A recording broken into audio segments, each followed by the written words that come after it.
नमस्कार मित्रांनो, तू हिरे माझा मितवा मालिकेच्या आजच्या जबरदस्त भागामध्ये आता अर्णव जेव्हा ईश्वरीला कंपनीच्या बाहेर काढायला जाणार तेव्हा ईश्वरी नेमकी कोणती जादू करून अर्णवच्या मनामध्ये स्थान निर्माण करून कंपनीत पुन्हा टिकाव धरणार हे सगळे आपल्याला आजच्या भागात पाहायला मिळेल।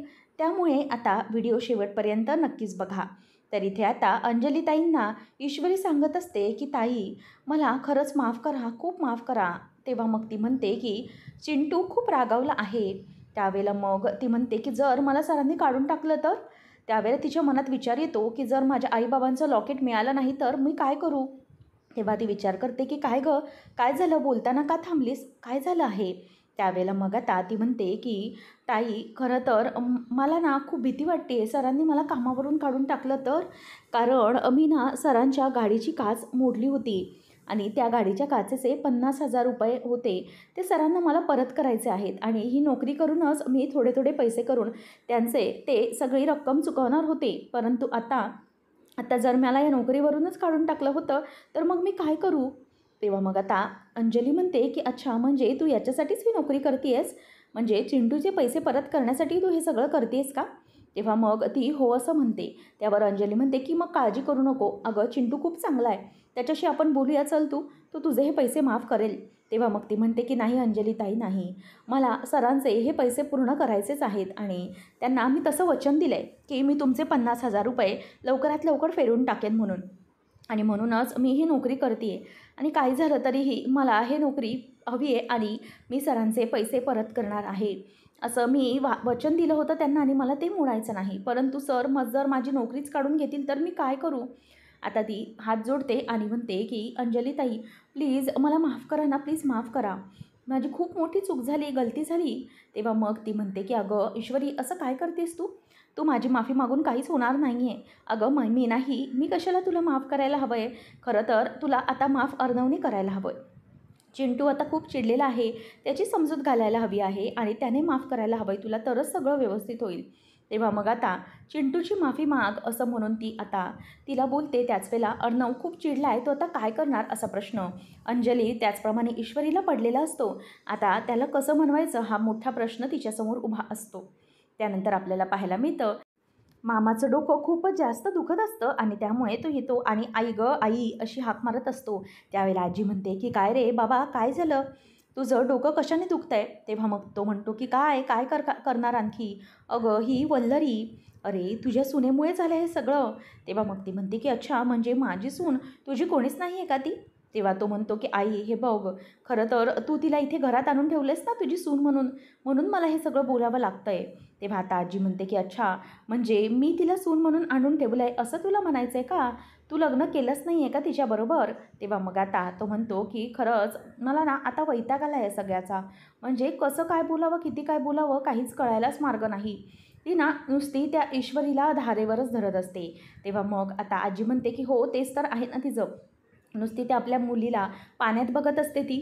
तेव्हा आता लगेच आजीला तो म्हणतो की आणखी एक भर म्हणजे तिला काहीतरी ऑफिसमधून कुठून तरी न्यूज मिळाली की त्या ईश्वरीने म्हणे आपल्या अर्णवला खूप काय काय बोलली आहे, त्याचा अपमान केला आहे म्हणे सगळ्या स्टाफसमोर, आणि म्हणूनच वल्लरीला आणखी चीड आली तिच्याबद्दल आणि म्हणते की त्या मुलीला कामावरूनच काढून टाकलं पाहिजे, अशी काहीतरी तिची बडबड सुरू आहे। त्यावेळेला मग आता ईश्वरीच्या बाबतीत आजी म्हणते की छे, असं काही ईश्वरीच्या बाबतीत घडणं शक्यच नाही, ईश्वरी अशी मुलगी नाही आहे, मला माहिती आहे की तिने असं काहीच केलेलं नसेल, ही ना वल्लरी उगीचच तिच्यावर खार खाऊन आहे ना, म्हणूनच सारखी आपली तिच्या बाबतीतल्या चुका शोधत असते, मला तरी वाटत नाही की असं काही घडलं असेल। तेव्हा आता ती म्हणते की अंजली येतच असेल ना ऑफिसवरून, ती सांगेल काय घडलं आहे ते। त्यावेळेला अंजली म्हणते की हो मी आलेच आहे आणि मी सांगतेच आता काय घडलं आहे ते। तेव्हा आजी म्हणते की हे ये बस, सावकाश बस, सावकाश ये, बस आणि सांग आता आम्हाला काय काय झालं आहे ते। त्यावेळेला मग आता आजी म्हणते की बोल, आता बोल। त्यावेळेला ईश्वरीच्या बाबतीत ती म्हणते की हो सगळं खरं आहे आणि मामा जे काही आता बोलले, वल्लरी मामी जे काही ऐकलं आहे हे सगळं काही खरं आहे आणि खरंच ईश्वरीने आपल्या अर्णवचा सगळ्या स्टाफसमोर अपमान केला आहे आणि ती जे जे काही अर्णवला बोलली आहे ते सगळं आता ती सांगायला सुरुवात करते। ती म्हणते की कामगारांची 20% पगारामध्ये फसवणूक करून तुम्ही खूप मोठी फसवणूक करताय यार, तुमचं नाव मोठं आणि लक्षण खोटं असं आहे, आणि माफ करा अंजलीताई, परंतु तुमचा भाऊ ना खूप मोठा फ्रॉड आहे. त्याने कामगाराच्या पगारामधून 20% रक्कम कमी केली. हे कोणाच्या सांगण्यावरून, कोणाला विचारून केली? इतर सरळ सरळ कामगारांची फसवणूक झाली आणि ही फसवणूक तुमचा भाऊ करत आहे. त्यामुळे मला खूप राग आला आहे. हे सगळं आता तो म्हणतो की मामा म्हणतो, बापरे, म्हणजे ईश्वरीने एवढी मोठी हिंमत केली, हे सगळं ती बोलली. त्यावर आता अंजली म्हणते की हो, हे सगळं बोलली, परंतु जेव्हा तिची चूक लक्षात आली तेव्हा तिने माफी देखील मागितली. तेव्हा आता लगेच आजी म्हणते की हो ना, माफी मागितली ना तिने, म्हणजे तिला तिची चूक समजली तेव्हा तिने माफी मागितली ना. हे पण खूप चांगलं आहे बरं का. एकदा की माणसाला त्याची चूक समजली ना की त्याने माफी मागण्याचे धाडस हे प्रत्येकामध्ये नसते. आणि त्याच वेळेला मग आता इथे लगेच मामा म्हणतो की हो ना, आणखी आई तुला माहिती आहे का की आपल्या मनात जे काही समोरच्याबद्दल राग आहे ना, तोही असा समोर तोंडावर बोलणं त्यात देखील धाडस लागतं बरं का. त्यावेळेला मग आजी म्हणते की हो, हे दोन्ही धाडस तिने दाखवले खरं तर, पण आता झालं तर तिने माफी मागितली ना. तेव्हा आजीला अंजली म्हणते की हो ना, माफी तर मागितली, परंतु एक गोष्ट नाही ना केली त्याने, अर्णवने माफ नाही केलं आहे ना तिला. तो खूप चिडलेला आहे तिच्यावर. खरं तर आता काय करावं हे मलाही सुचत नाही आहे. आणि ईश्वरी बिचारी केविलवाणी अगदी माफी मागत होती आणि कान पकडून माफी मागत होती, परंतु आपल्या अर्णवने तिला माफ केलेलं नाही. तिला खूप वाईट वाटत होतं. त्यावेळेला आता आजी म्हणते की आता काय करायचं? खरं तर या अर्णवला आपण तरी कसं सांगायचे ना की तू त्या ईश्वरीला माफ कर म्हणून, कारण ईश्वरी त्याला जे काही बोलले ते अगदी जिव्हारी लागलं असेल. म्हणजे तो कामगारांसाठी इतकं चांगलं करतो आणि नंतर मग आता त्याला असं बोलणं म्हणजे. तेव्हा आता सगळ्यांना टेन्शन येतं. मामाला पुन्हा डोकं तापल्यासारखं झालेलं असतं. तर इथे आता ईश्वरी ही नम्रताला सगळा घडलेला प्रकार सांगते आणि म्हणते की ताई, खरंच मला इतका राग येतोय ना स्वतःचा, इतका मी अशी कशी चुकू शकले, मी असं कसं त्यांना जाऊन सरळ बोलेन, कोणाशी काही न बोलता कसं मी त्यांना सरळ असं लेबल देऊन मोकळे झाले. मला ना खरंच पछतावा होतो या सगळ्याचा. पछतावा होतोय की मी सरांना असं सगळं बोलली. त्यांना किती वाईट वाटलं असेल गं. सगळ्या कामगारासाठी ते बिचारे झटतात आणि सगळ्यांसाठी प्रयत्न करतात. प्रत्येकासाठी 40% इन्शुरन्स स्वतः ते देतात. परंतु मी मात्र त्यांना खूप बोलले. ते सगळ्यांचं भलं करायला बघतात आणि त्या माणसाला मी मनाला लागेल असं खूप खूप सगळ्यांसमोर बोलले.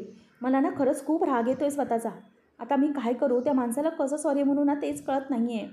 ते माझं ऐकायलाही तयार नाही. मग आता नम्रता सांगते की तू त्यांची माफी माग ना. मग ती म्हणते की मागितली ताई, माफी मागितली, कान पकडून माफी मागितली, परंतु तरीही त्यांनी मला माफ केलं नाही. मला सरळ सांगितलं की मला तुझ्याशी बोलायचं नाही आहे आणि म्हणूनच तू माझ्याशी बोलू नकोस, निघून जा, आणि तू माफी मागण्याचीही लायक नाही, असं सगळं मला बोलले. काय करू मी? आणि जर सरांनी मला या नोकरीवरून काढून टाकलं तर मग मी काय करणार? आईबाबांची जी काही चेन आहे ती घेतल्याशिवाय तर मला इंदोरला जाता येणार नाही, मला ही नोकरी सोडता येणार नाही. काय करू मी? मला खरंच कळत नाही. त्यावेळेला मग आता नम्रता सांगते की एक काम कर, अशी काहीतरी आयडिया शोधून काढ जेणेकरून तू त्यांची माफी मागू शकतेस आणि मग ते तुला माफ करतील. असं काहीतरी कर तू, जेणेकरून लवकरात लवकर त्यांचा राग निवळेल. तेव्हा मग ती म्हणते की खरंच मला समजत नाही आहे, मी काय करू ते, मला खरंच खूप चिंता लागून राहिली आहे.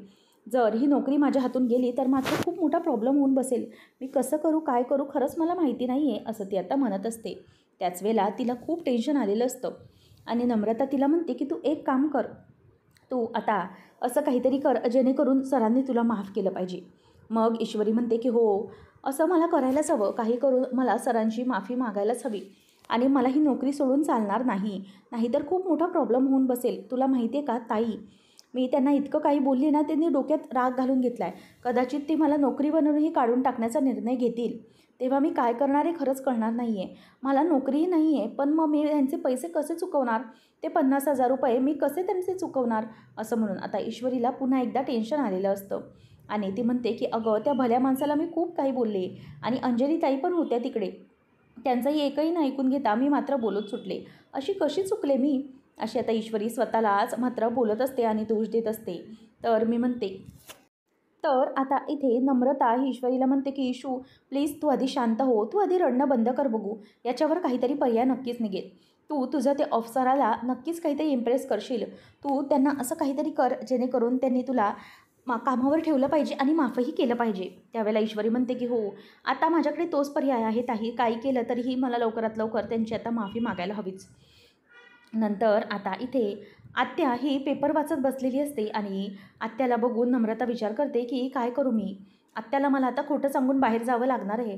मला खरं तर त्या आकाशला फोन करायचा आहे आणि त्याला रिक्वेस्ट करायची आहे की अर्णवला तू समजव म्हणून. मग ती आत्याला म्हणते की आत्या मी जरा आले हा भाजी घेऊन येते. त्यावेळेला आता ती म्हणते की हो हो लवकर ये. तेवढ्यातच राकेश येतो. आता राकेश आल्याबरोबर आत्या म्हणते की अहो राकेशजी या या बसा, मी तुमच्यासाठी चहा वगैरे काही आणू का? तेव्हा राकेश म्हणतात की नको अहो चहा वगैरे नको, आताच करून आलो मी चहा. त्यावेळेला मग आता नम्रता म्हणते की बरं आत्या मी येते हा भाजी घेऊन. तेव्हा मग ती म्हणते की हो नमा लवकर ये. आणि नम्रता आता निघून जाते. त्याच वेळेला ती म्हणते की बोला राकेशजी काय झालं? तेव्हा मग ते म्हणतात की ईश्वरीजी कुठे गेले आहेत? मग आत्या म्हणते की ईश्वरी ती गेली ऑफिसला, तिचं काय सकाळी उठसूट ऑफिस आणि संध्याकाळी लेट येणं, बाकी काय. त्यावेळेला मग नम्रता तिथून गपचूप निघून गेलेली असते.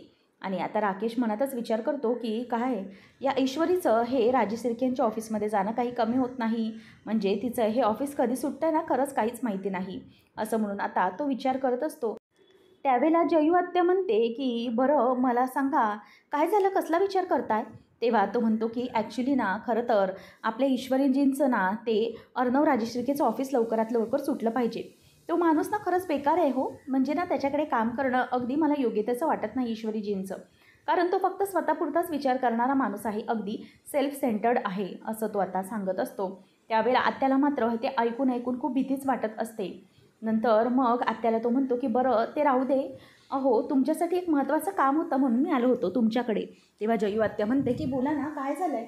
तेव्हा आता राकेश तिला म्हणतो की जयू आत्या अहो तुमचं या महिन्याचं घरभाडं द्यायचं होतं त्याच्यासाठी मी आलो आहे. तेव्हा ती म्हणते की अहो तुम्ही कुठे पळून चालला होतात का, दिलं असतात की सावकाश, इतकं काय होतं त्यामध्ये. तेव्हा मग राकेश म्हणतो की अहो असं नका करू, काय ना घरभाडं हे अगदी वेळेवर देणं हेच अगदी योग्यतेचं आहे हो की नाही. तुम्ही अगदी माझ्यावर इतका विश्वास टाकून मला इथे राहण्यासाठी दिलं, मग मला तुमचं भाडं हे वेळेवर ठरल्या दिवशीच द्यायला नको का?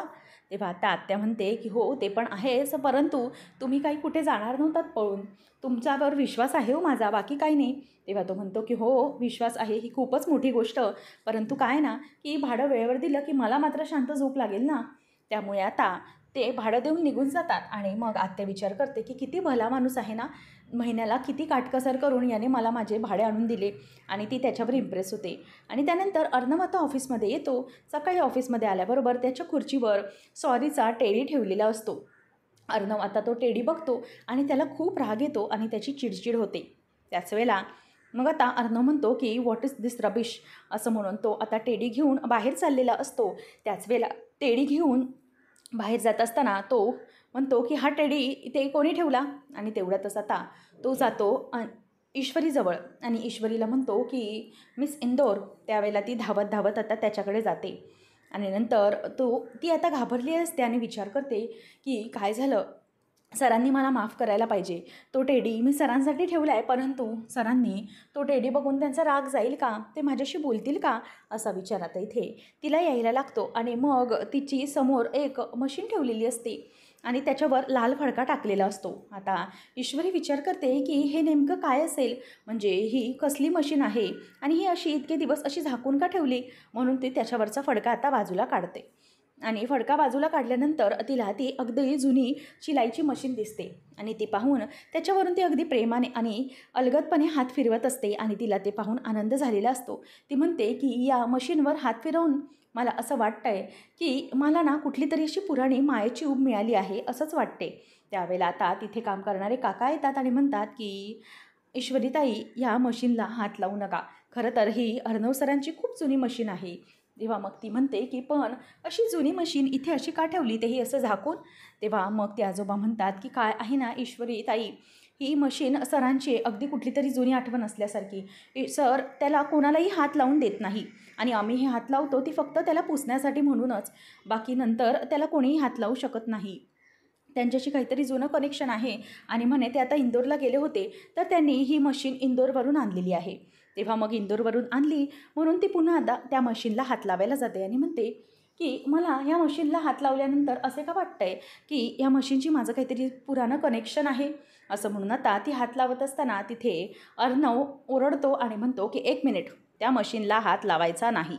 त्यावेळेला आता ईश्वरी घाबरते आणि अर्णवला ते काही एक्सप्लेन करायला जाणार तेवढ्यातच अर्णव त्यांना थांबवतो, तुमच्या कामाला जा असं म्हणतो. आणि आता अर्णव हा ईश्वरीजवळ येतो आणि म्हणतो की इथे काय करत होतीस तू. तेव्हा ती म्हणते की सर हे मशीन. तेव्हा मग तो म्हणतो की नाही, या मशीनला कोणीही हात लावलेला मला चालणार नाही, कारण हे माझं पर्सनल गोष्ट आहे आणि यात कोणी इथे हात लावायचं नाही. आणि तू तर नाहीच नाही लावायचा, कारण एक गोष्ट खरी आहे की तू ज्या ज्या वस्तूला हात लावतेस तिथलं तू नुकसानच करतेस. त्यामुळे आता त्या वस्तूला, या मशीनला, माझ्या मशीनला अजिबात तू हात लावायचा नाही आहेस, असं अर्णव तिच्यावरती आता ओरडतो. त्यावेळेला मात्र इथे ईश्वरीला खूप वाईट वाटतं आणि अर्णवने तिला असं बोलल्यामुळे तिला खूप त्रासही होतो. त्यावेळेला मग तो विचारतो की हे काय आहे, हे कसलं आहे असं. तेव्हा ती म्हणते की सर, मी माफी मागत होते तुमची. तेव्हा तो म्हणतो की स्वतःचं काम अगदी जबाबदारीने पार पाडलं आणि त्यात कोणत्याही चुका केल्या नाहीत ना, तर असं आहे, हे चाइल्डिश वागणं त्याची गरज पडत नाही आणि असलं काही परत करायचं नाही. हे कॉर्पोरेट ऑफिस आहे, कसलंही ते असलं चाइल्डिश वागणं खपवून घेतलं जाणार नाही. त्यामुळे इथून पुढे हे असलं इथे काही करायचं नाही आहे, असं तो सरळ तिच्यावर ओरडतो. आणि लावण्याही हे सगळं बघत असते. त्यानंतर मग आता अर्णव म्हणतो की हे घे, हे जे तू काही आणलंयस ना, हे तुझ्याकडे ठेव आणि हे डस्टबिनमध्ये गेलं पाहिजे. दिस शुड बी इन डस्टबिन. आताच्या आता हे टाकून ये, असं आता ईश्वरीवर तो जोरातच ओरडतो. आणि त्यावेळेला मग अर्णवला काय बोलावं हे तिला काहीच कळत नाही. आणि ईश्वरीने अर्णवला सॉरी बोलण्यासाठी हा प्रयत्न केलेला असतो, केविलवाणा, तोही आता फेल केलेला असतो.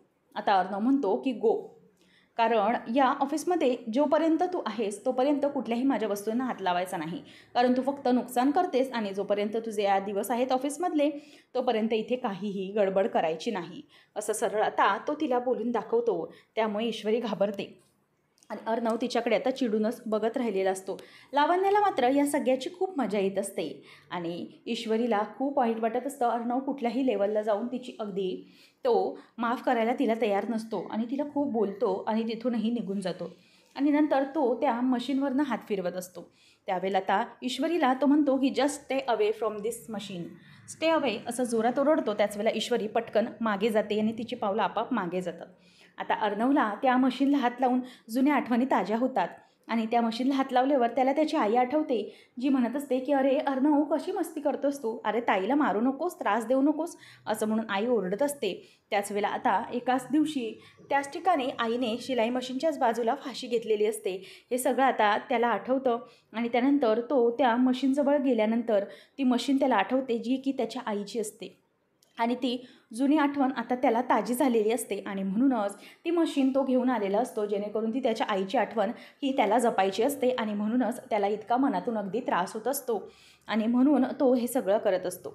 त्यानंतर आपल्याला पाहायला मिळतं की अर्णव अक्षरशः जो मुलगा इतका कठीण असतो आणि जो इतका कधीही न अश्रू काढणारा असतो, त्या मुलाच्या डोळ्यामध्ये आता अश्रू आलेले असतात. ती मशीन बघून त्याचे डोळे आता पाणावलेले असतात आणि ईश्वरी पण लांबूनच बघत असते की या सराचं नेमकं असं काय चाललं आहे, हे काय करतायत, असा प्रश्न ईश्वरीलाही ते आता पडलेला असतो.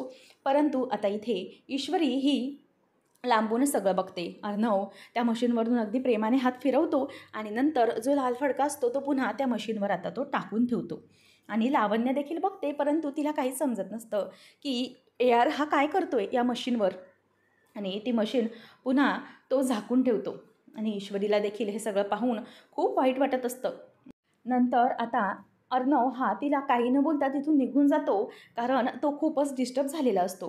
त्याच वेळेला आता इथे लावण्य ही ईश्वरीला आवाज देते आणि म्हणते की एक मिनिट मिस इंदोर, इथे बघ, असं म्हणून ती बघायला सांगते आणि म्हणते की just a few years left in this office, असं म्हटल्यावर आता ईश्वरी घाबरते.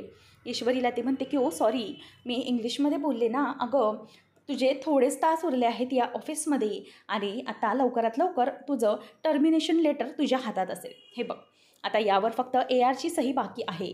एकदा की या पेपरवर सही झाली की ती मात्र या ऑफिसमधून कायमची निघणार. तुला काय वाटत होतं की तू इथे राहशील? नो वे, कारण तो मिडल क्लास झोला आहे ना, तो कुठे, तो एकदा घ्यायचा आणि इथून आता निघायचं. त्यावेळेला मग आता ती खूप घाबरलेली असते की खरंच अर्णव सर या पेपर्सवर साईन करतील तर माझं काय होईल. आणि मग इथे आता आकाश हा अर्णवला सांगत असतो की अर्णव दादा, मला जरा तुझ्याशी बोलायचं होतं, प्लीज जरा तू त्या ईश्वरीला माफ कर ना, म्हणजे ती काही चुकीचं. तेव्हा आता अर्णव म्हणतो की एक मिनिट आकाश, तू यामध्ये काही बोलू नकोस. तुला असं वाटतंय का की तुझ्या मोठ्या दादाला तुझ्या सजेशनची गरज आहे आणि या बाबतीत तुझं सजेशन हवं आहे? त्यावेळेला मग आता आकाश हा काहीच बोलत नाही, कारण अर्णवने तसं त्याला अगदी गुगलीच टाकलेली असते, त्यामुळे त्याला पुढे काहीच बोलता येत नाही. आणि खरं तर हे सगळं त्याला बोलायला नम्रताने सांगितलेलं असतं, परंतु त्याचाही आता इथे काही उपयोग झालेला नसतो. अर्णव निघून जातो आणि लावण्य येते. लावण्य म्हणते की AR हे टर्मिनेशन लेटर आहे ईश्वरी देसाईचं, त्यामध्ये तुझी सही हवी आहे. त्यावेळेला आता तो म्हणतो की 1 मिनिट लावण्या, ज्या दिवशी त्या मिस इंदोरने चांगलं काम केलं होतं, प्रेझेंटेशन दिलेलं आणि आपल्याला डील मिळाली, त्यावेळेला तुला एखादं तिला अप्रिसिएशन लेटर द्यावंसं नाही वाटलं का? म्हणजे त्यावेळेला तू असं केलं नाही, टर्मिनेशन लेटर मात्र पटकन रेडी केलंस. त्यावेळेला लावण्य म्हणते की ओ ते पण आहे, ठीक आहे की नको का, मग सही नाही करायची का याच्यावर, राहू देत, चल ठीक आहे मी जाते, असं म्हणून ती आता तिथून चाललेली असते. त्याच वेळेला आता अर्णव म्हणतो की 1 मिनिट आणते इकडे, आणि मग तो पेपर घेतो आणि लावण्य विचार करते की हा टर्मिनेशन लेटरवर साईन करेल का. त्यावेळेला मग तो तिला पेन मागतो आणि त्याच्यावर साईन देखील करून टाकतो. आणि त्यावेळेला आता इथे तिला टेन्शन आलेलं असतं की फायनली माझं सगळं काम झालं, परंतु त्याने त्याच्यावर सही देखील करून टाकलेली असते. आता ईश्वरीला लावण्य बाहेर येऊन आवाज देते आणि म्हणते की ईश्वरी देसाई, फायनली तुझं या ऑफिसमधून आता हकालपट्टी करण्यात येत आहे. तुझं या ऑफिसमधलं आता काम संपलं, त्यामुळे हे घे तुझं टर्मिनेशन लेटर, ज्याच्यावर बघ ARची सही आहे. आणि आता ARने हे मान्य केलं आहे, त्यानेही तुला आता या कामावरून काढून टाकलेलं आहे. तुझी ही नोकरी गेलेली आहे. त्यामुळे मिस ईश्वरी देसाई, आता तुझं जे तो मिडल क्लास झोला जो घेऊन तू इथे तिथे फिरत असतेस ना, तो झोला आता घ्यायचा, त्यात हे टर्मिनेशन लेटर टाकायचं आणि इथून चालतं व्हायचं. जस्ट लिव्ह फ्रॉम हिअर, असं म्हणून आता ती तिच्यावरती ओरडते आणि तिच्या हातात ते टर्मिनेशन लेटर देते. आता ईश्वरीला काय बोलावे काही सुचत नाही आणि ती म्हणते की बघत काय बसली आहेस, घे हे, बस झालं तुझं आता, खूप नाटक केलंस तू ऑफिसमध्ये. तुला काय वाटलं की तुला तो अर्णव माफ करेल? अजिबात नाही. तू जे काही त्याच्याबरोबर वागलीस ना, जो काही शहाणपणा दाखवलायस ना, तोच तुला नडलेला आहे आणि त्यामुळे आता तुला मात्र माफी नाही. तू आता या ऑफिसमध्ये उभी राहण्याच्या लायक देखील राहिलेली नाहीस, त्यामुळे इथून आता गपचूप निघून जायचं. तेव्हा ती म्हणते की मला जरा सरांशी बोलायचं आहे. तेव्हा मग ती म्हणते की तुला काय वाटतं, तू हे अश्रू ढाळशील आणि AR तुला माफ करेल? अजिबात नाही. इथे तुझे हे अश्रू दाखवून काहीच होणार नाही आहे. त्याच वेळेला ती म्हणते की मला जरा बोलायचं आहे. त्यांनी दिलेल्या या म्हणजे लेटरबद्दल त्यांना मागे घ्या असं नाही म्हणायचं आहे, फक्त भेटायचं आहे. तेव्हा ती कम इन असं विचारते, तेव्हा तो कम असं म्हणतो आणि मग विचारतो की तू इथे काय करतेस? तेव्हा ती म्हणते की सर, मला तुमच्याशी महत्त्वाचं बोलायचं होतं. तो म्हणतो की तुला तर मी कामावरून काढून टाकलं आहे. ते म्हणते की हो सर, त्याच्याबद्दल नाही, मला या गोष्टीबद्दल बोलायचं होतं. आता त्याच्या मोबाईलवर मेसेज येतो. तो म्हणतो की हे काय? ती म्हणते की सर मी सांगते. आणि मग आता ती जे तिच्या आईचं लॉकेट असतं, आईबाबांचं, ते लॉकेटवरची जी रक्कम असते ती कमी करते. त्याच्यावरची 39,000 रुपये ती 44,000 रुपये करते आणि म्हणते की सर, आता मी तुम्हाला 5,000 रुपये पाठवलेले आहेत, म्हणूनच त्यावरची किंमत कमी झाली आहे. आता हे उरलेले 44,000 रुपये मी तुम्हाला लवकरात लवकर परत नक्की करेन. त्यावेळेला आता इथे अर्णव हा तिच्याकडे बघतच राहतो. नंतर मग आता अर्णव तिला म्हणतो की 1 मिनिट मिस इंदोर, तुझा हा जो काही 15 दिवसांचा पगार आहे, शिवाय तू जे काही म्हणजेच जे प्रेझेंटेशनमध्ये काम केलेस त्याचे जे काही मी पैसे लावतो आहे ना, ते या सगळ्यामधून मी कट करून टाकेन, डोंट वरी, तुला मी तेवढी लेवी देऊ शकतो. त्यावेळेला मग ती म्हणते की नाही सर, तुम्ही असं काही करायचं नाही आहे. हे जे सगळे काही पैसे आहेत ना, हे मी पे करेन, तुम्ही आणखी मेहरबानी माझ्यावर नका करू, तुमची मेहरबानी आता मला इथून पुढे नको, असं ती सरळ बोलते. आणि मग आता तो तिला आऊट असं बोलतो. त्यावेळेला आता ईश्वरी ही जायला निघालेली असते आणि त्याच वेळेला इथे आता अर्णवला ती म्हणते की हो सर, मी जातच आहे, परंतु मी तुम्हाला वादा करते की मी तुमची रक्कम ही नक्कीच परत करेन. आणि ईश्वरीने अशा प्रकारे स्वाभिमान जपूनच अर्णवकडून कुठल्याही प्रकारची मदत न घेता तिथून ती आता निघालेली असते. अर्णव मात्र आता तिच्याकडे त्या ॲटिट्यूडकडे बघतच राहिलेला असतो. नंतर ईश्वरी घरी आलेली असते. त्याच वेळेला अर्णव आणि आकाश देखील घरी येतात आणि आकाश आता ईश्वरीला आलेला बघतो आणि ईश्वरी आता त्यालाही बघून घाबरते. आता अर्णव हा ईश्वरीला समोर बघून थक्क होतो, कारण ही कशी घरी आली, त्यावेळेला तू इथे कशी, असा तो तिला जोरातच ओरडतो. आणि नंतर ईश्वरी पण घाबरलेली असते. अर्णव ईश्वरीला बाजूला घेऊन जातो आणि म्हणतो की तुला काय वाटतं की तू माझ्या आईशी म्हणजे माझ्या आजीशी आणि बहिणीशी बोलशील आणि त्यांना तू स्वतःच्या गोष्टीने इम्प्रेस करण्याचा प्रयत्न करशील तर मी तुला माफ करेन का? हे बघ, असं अजिबात होणार नाही आहे. तू तुझ्या या वागण्याने त्यांना इम्प्रेस करण्याचा प्रयत्न करू नकोस. त्यांचं मन जिंकून तू माझ्या बाबतीत काहीच करू शकणार नाहीस, असं आता तो सरळ तिला आरोप लावतो आणि ती त्याच्याकडे बघतच राहते. तर आता इथे ईश्वरी नेमकी अशी कोणती जादू करणार ज्यामुळे अर्णव तिला पुन्हा ऑफिसमध्ये घेणार हे पाहणं रंजकतेचं ठरणार आहे। अशाच मालिकांच्या अपडेटसाठी आजच आपल्या चॅनलला सबस्क्राईब नक्कीच करा। धन्यवाद।